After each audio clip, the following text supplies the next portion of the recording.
గౌరవ ముఖ్యమంత్రి గారు ఇప్పటికే చాలా స్పష్టంగా చెప్పారు. కొన్ని డేట్స్ కూడా ప్రకటిస్తాం జరిగింది. ఎంటైర్ రిడ్రెసల్ మెకానిజం ఎప్పుడు చేస్తాం, ఎలా చేస్తాం అని కూడా చెప్తాం జరిగింది. ఇక్కడున్న ప్రజలందరూ కూడా నేను కోరేది ఒకటే, అర్హులు ఎంతమంది ఉన్నా ఇచ్చేదానికి కూటమి ప్రభుత్వం సిద్ధంగా ఉంది. ఒకవేళ మీకు ఈ నిధులు ఇంకా మీ అకౌంట్ లో జమ కాకపోతే అంటే ఇంకా ప్రక్రియ జరుగుతుంది. ఈ రోజు రేపెల్లుండి కూడా డబ్బులు పడితే అకౌంట్ లో నెక్స్ట్ వీక్ నుంచి అంటే మండే నుంచి వాళ్ళ అకౌంట్ లో నిధులు జమ కాకపోతే జూన్ 26 వరకు సమయం ఇస్తున్నాం. మన మిత్ర ద్వారా అంటే వాట్సాప్ ద్వారా కానివ్వండి, లేదంటే GSWS కి వెళ్ళి ఏకంగా ఏమైనా మా దగ్గర ఉన్న డేటా లో పొరపాట్లు ఏమైనా ఉంటే తెలియజేస్తే సరిదిద్దుకుని అర్హులుగా గుర్తించడానికి ప్రభుత్వం సిద్ధంగా ఉంది. గత ప్రభుత్వం చేపట్టిన కార్యక్రమంలో వాళ్ళ ఎన్నికలప్పుడు వీడియోలన్నీ కూడా చూసాం. ఎంతమంది పిల్లలున్నా అంతమంది పిల్లలకి ఇస్తా అన్నారు. వాళ్ళు ఇవ్వకుండా ఏకంగా 42 లక్షల మంది పిల్లలకే ఆనాడు వాళ్ళ అమ్మ ఒడి ఇస్తాం జరిగింది. కూటమి ప్రభుత్వ అధికారంలోకి వచ్చిన తర్వాత అది ఇప్పుడు 67,27,000 మంది పిల్లలకి ఈ రోజు నిధులు జమ చేస్తాం జరిగింది. గతంలో 5,540 కోట్ల రూపాయలు వాళ్ళ కార్యక్రమానికి ఖర్చు పెడితే సంవత్సరానికి కూటమి ప్రభుత్వం 8,745 కోట్ల రూపాయలు తల్లి అకౌంట్ లో నిధులు జమ చేస్తాం జరిగింది. అంటే సుమారుగా 3,205 కోట్ల రూపాయలు అదనంగా కూటమి ప్రభుత్వం అందజేస్తుంది. అంటే 5 సంవత్సరాల్లో 16,000 కోట్ల రూపాయలు అదనంగా తల్లుల అకౌంట్ లో కూటమి ప్రభుత్వం నిధులు జమ చేయబోతుంది. మళ్లీ ప్రజలందరూ చెప్పేది ఒకటే, ఎంతమంది పిల్లలున్నా అంతమంది పిల్లలకు మేము ఇస్తాం. అర్హులు ఎంతమంది ఉన్నా వాళ్ళకి ఈ కార్యక్రమం అందించాలనేది గౌరవ ముఖ్యమంత్రి గారు మాకు ఆదేశాలు జారీ చేస్తాం జరిగింది. ఇప్పుడే నేను గౌరవ ఫైనాన్స్ మంత్రి గారితో కూడా కూర్చుని మీ ఇద్దరం కూర్చుని రివ్యూ చేశాము. ఎక్కడెక్కడ చిన్న చిన్న లోటుపాట్లు ఉన్నాయో అవన్నీ కూడా మేము రివ్యూ చేస్తాం జరిగింది. కొంతమందికి ఏంటంటే 2% మందికి ఏమైందంటే వాళ్ళ అకౌంట్ యాక్టివ్ లేదు, దానివల్ల నిధులు తిరిగి ప్రభుత్వానికి వచ్చినాయి.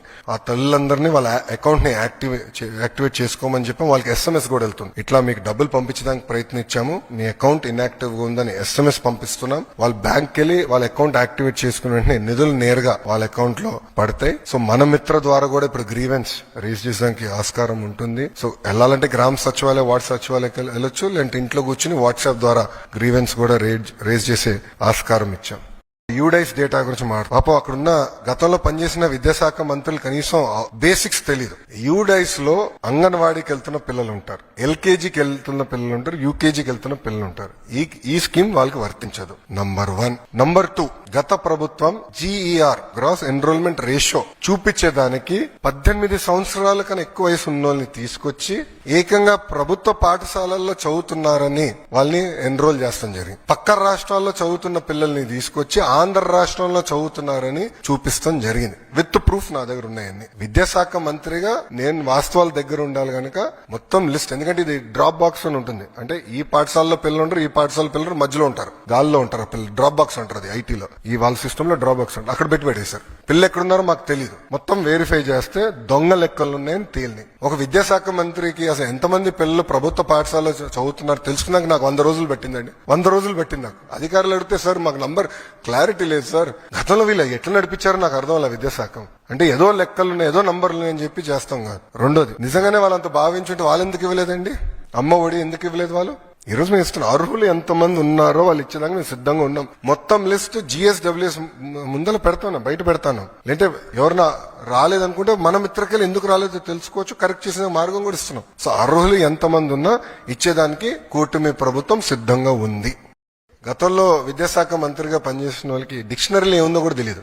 ఎందుకంటే కౌన్సిల్లో ఒక వ్యక్తి లేసి ఒక పదం వాడితే నేను అబ్జెక్ట్ చేశా, తీవ్రంగా అబ్జెక్ట్ చేసి వాళ్ళ డిక్షనరీలో దేవుడు అంటే ఏముంది, కూటమి ప్రభుత్వం డిక్షనరీలో దేవుడు అంటే ఏముందో చదివి చెప్తే గతంలో విద్యాశాఖ మంత్రిగా పనిచేసిన వ్యక్తి కనీసం అది కూడా తెలియదు. అంటే డెప్త్కి వెళ్ళలేదండి. ఈ రోజు మేము అందరం అహర్నిశలు కష్టపడి డెప్త్కి వెళ్తున్నాం. ఎందుకంటే పిల్లలది ఫార్మేటివ్ ఏజ్, సరైన దారిలో పెట్టాల్సిన బాధ్యత మా పైన ఉంది. అందుకే మీరు చూస్తే చాగంటి కోటేశ్వరరావు గారిని అడ్వైజర్ గా పెట్టుకున్నాం. ఆయన ఏ కంటెంట్ అయితే తయారు చేశారో విలువల పైన అది మేము పిల్లలకి ప్రింట్ చేసి ఇస్తున్నాం. ఇట్లా చాలా సీరియస్ గా మేము తీసుకుంటున్నాం, ఒక ఛాలెంజ్ గా తీసుకుని పనిచేస్తున్నాం. అది కూటమి ప్రభుత్వానికి ఉన్న చిత్తశుద్ధి. ప్రజలందరూ ఒకటే చెప్తున్నాం, గతంలో ప్రభుత్వ పాఠశాలల గురించి నాకు తెలుసు.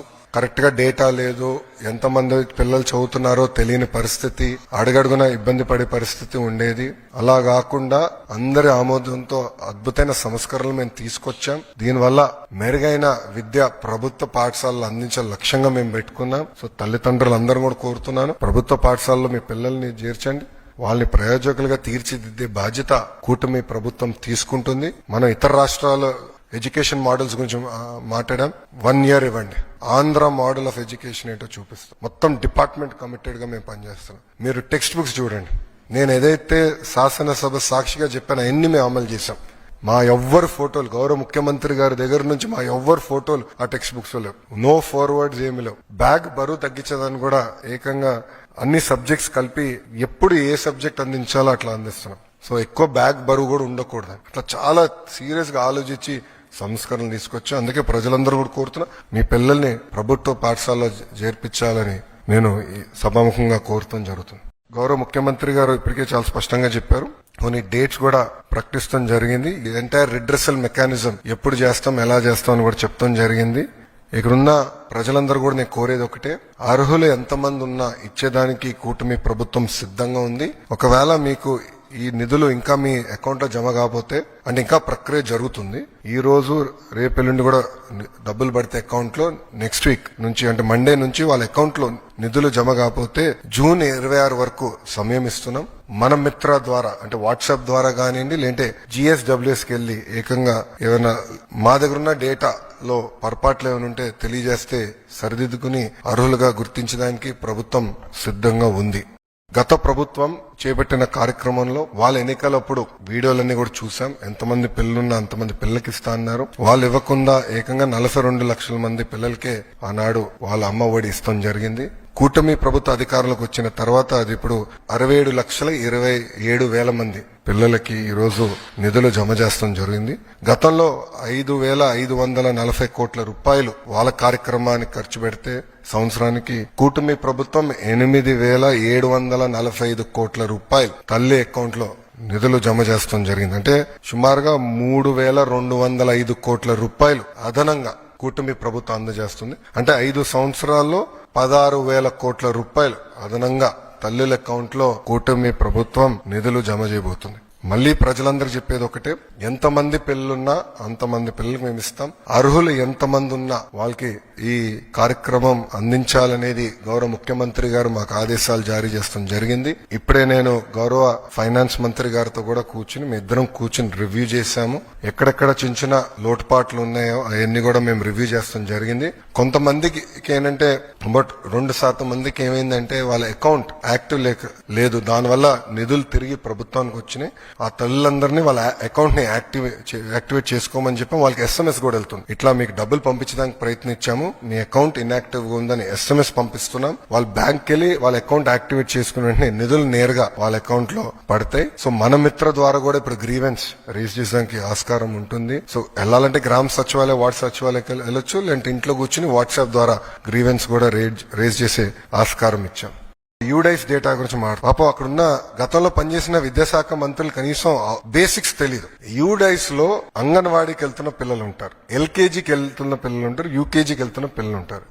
ఈ స్కీమ్ వాళ్ళకి వర్తించదు. నంబర్ 1. నంబర్ 2, గత ప్రభుత్వం GER గ్రాస్ ఎన్రోల్మెంట్ రేషియో చూపించేదానికి 18 సంవత్సరాల కన్నా ఎక్కువ వయసు ఉన్న వాళ్ళని తీసుకొచ్చి ఏకంగా ప్రభుత్వ పాఠశాలల్లో చదువుతున్నారని వాళ్ళని ఎన్రోల్ చేస్తాం జరిగింది. పక్క రాష్ట్రాల్లో చదువుతున్న పిల్లల్ని తీసుకొచ్చి ఆంధ్ర రాష్ట్రంలో చదువుతున్నారని చూపిస్తాం జరిగింది. విత్ ప్రూఫ్ నా దగ్గర ఉన్నాయండి. విద్యాశాఖ మంత్రిగా నేను వాస్తవాల దగ్గర ఉండాలి కనుక మొత్తం లిస్ట్, ఎందుకంటే ఇది డ్రాప్ బాక్స్ అని ఉంటుంది. అంటే ఈ పాఠశాలలో పిల్లలు ఉంటారు, ఈ పాఠశాల పిల్లలు మధ్యలో ఉంటారు, గాల్లో ఉంటారు పిల్లలు. డ్రాప్ బాక్స్ అంటారు అది ఐటీలో. ఈ వాళ్ళ సిస్టమ్ లో డ్రాప్ బాక్స్ ఉంటుంది, అక్కడ పెట్టేశారు. పిల్లలు ఎక్కడున్నారో మాకు తెలియదు. మొత్తం వెరిఫై చేస్తే దొంగ లెక్కలు ఉన్నాయని తేలినాయి. ఒక విద్యాశాఖ మంత్రికి అసలు ఎంతమంది పిల్లలు ప్రభుత్వ పాఠశాలలో చదువుతున్నారు తెలుసుకున్నాక నాకు 100 రోజులు పెట్టిందండి. 100 రోజులు పెట్టింది నాకు. అధికారులు అడిగితే సార్ మాకు నంబర్ క్లారిటీ లేదు సార్, గతంలో వీళ్ళు ఎట్లా నడిపించారో నాకు అర్థం అలా విద్యాశాఖ అంటే ఏదో లెక్కలున్నాయి, ఏదో నంబర్లు అని చెప్పి చేస్తాం కాదు. రెండోది, నిజంగానే వాళ్ళంత భావించుంటే వాళ్ళు ఎందుకు ఇవ్వలేదండి?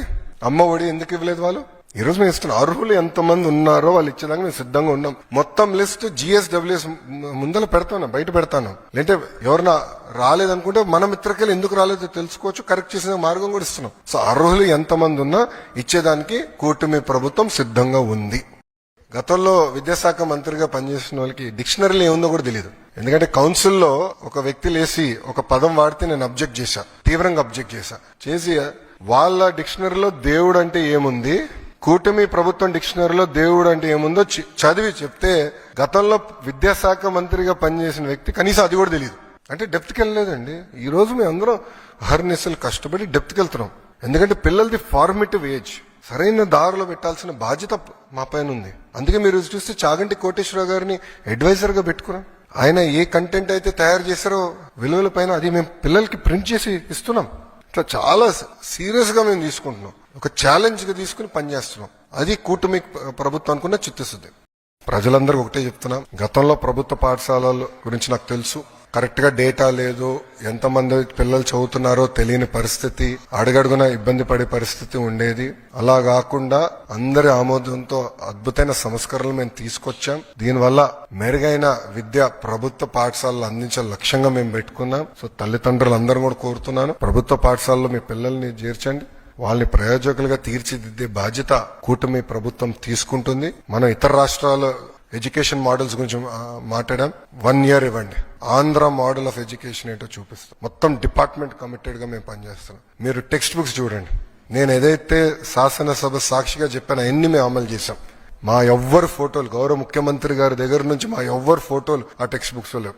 నో ఫార్వర్డ్స్ ఏమి లేవు. బ్యాగ్ బరువు తగ్గించదని కూడా ఏకంగా అన్ని సబ్జెక్ట్స్ కలిపి ఎప్పుడు ఏ సబ్జెక్ట్ అందించాలో అట్లా అందిస్తున్నాం. సో ఎక్కువ బ్యాగ్ బరువు కూడా ఉండకూడదు. అట్లా చాలా సీరియస్ గా ఆలోచించి సంస్కరణలు తీసుకొచ్చాం. అందుకే ప్రజలందరూ కూడా కోరుతున్నా, మీ పిల్లల్ని ప్రభుత్వ పాఠశాలలో చేర్పించాలని నేను సభాముఖంగా కోరుతాం జరుగుతుంది.